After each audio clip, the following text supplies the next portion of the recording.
আসসালামু আলাইকুম everyone, welcome to জান্নাত কুকিং চ্যানেল। ইফতারের জন্য সাবুদানা আর কিছু ফ্রুটস দিয়ে খুবই মজাদার আর অনেক বেশি রিফ্রেশিং একটা ড্রিঙ্কস বা ডেজার্ট রেসিপি শেয়ার করব, যেটা খেলে সারাদিনের ক্লান্তি এক নিমিষেই দূর হয়ে যাবে।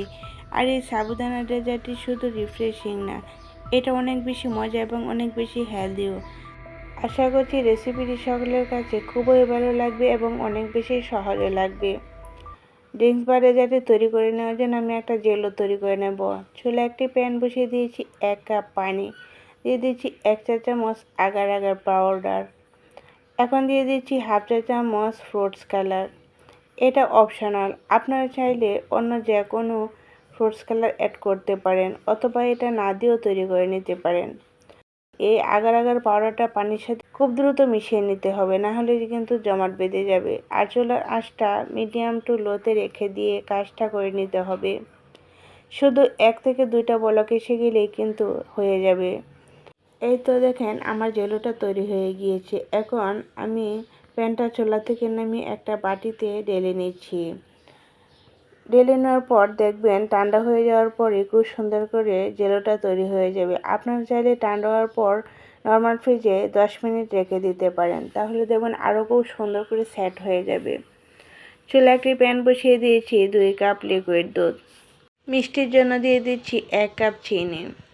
চুলার আঁচটা মিডিয়ামে রেখে কিছুক্ষণ দুধটা জাল করে নিয়েছি।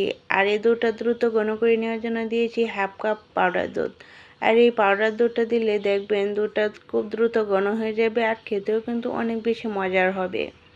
নাড়াচাড়া করে পাউডার দুধটা দুধের সাথে মিশিয়ে নিয়েছি। এখন একটা বাটিতে আমি নিয়েছি 1 টেবিল চামচ কর্নফ্লাওয়ার। আর এই কর্নফ্লাওয়ারের সাথে নিয়েছি 1/4 কাপ ঠান্ডা পানি। ঠান্ডা পানি বলতে এটা নর্মাল পানি। পানির সাথে কর্নফ্লাওয়ারটা মিশিয়ে দুধের মধ্যে ঢেলে দিয়েছি। দেখবেন এই দুধটা আরও দ্রুত ঘন হয়ে যাবে, তখন আর এত বেশি জাল করে ঘন করে নিতে হবে না।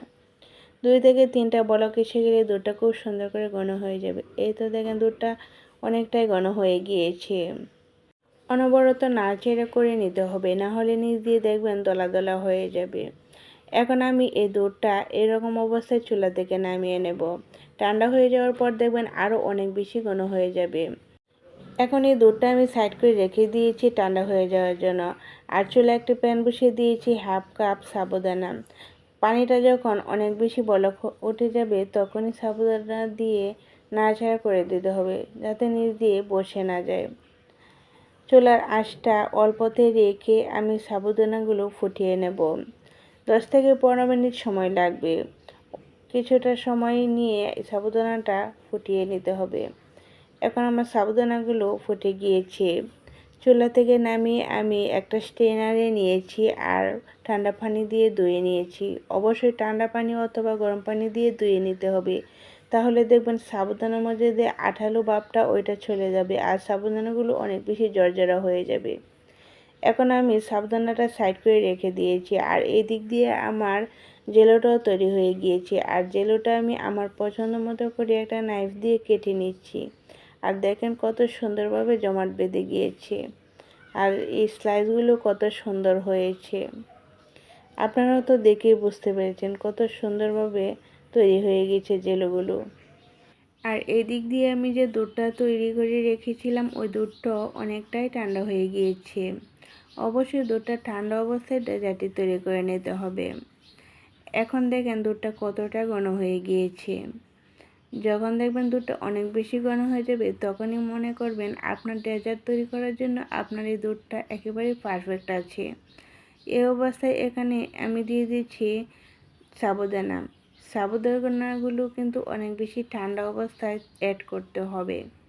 সাবুদানাটা মিশিয়ে নিলে দেখবেন সাবুদানা ডেজার্ট তৈরি হয়ে গিয়েছে। এই অবস্থায় কিন্তু খেতে অনেক বেশি ভালো লাগে।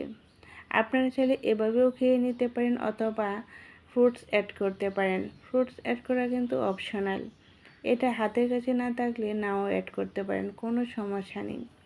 এখন আমি এখানে দিয়ে দেব জেলো। যে জেলোটা আমি কেটে রেখেছিলাম ওই জেলোটা অ্যাড করে নিচ্ছি। জেলোটা দেওয়ার পরে দেখবেন এই ডেজার্টটি আরও বেশি আকর্ষণীয় হয়ে যাবে। এখন দিয়ে দিচ্ছি কিছু কেটে রাখা স্ট্রবেরি। এটাও কিন্তু অপশনাল, যার হাতের কাছে যেটাই থাকে ওই ফ্রুটস দিয়েও কিন্তু তৈরি করে নিতে পারেন।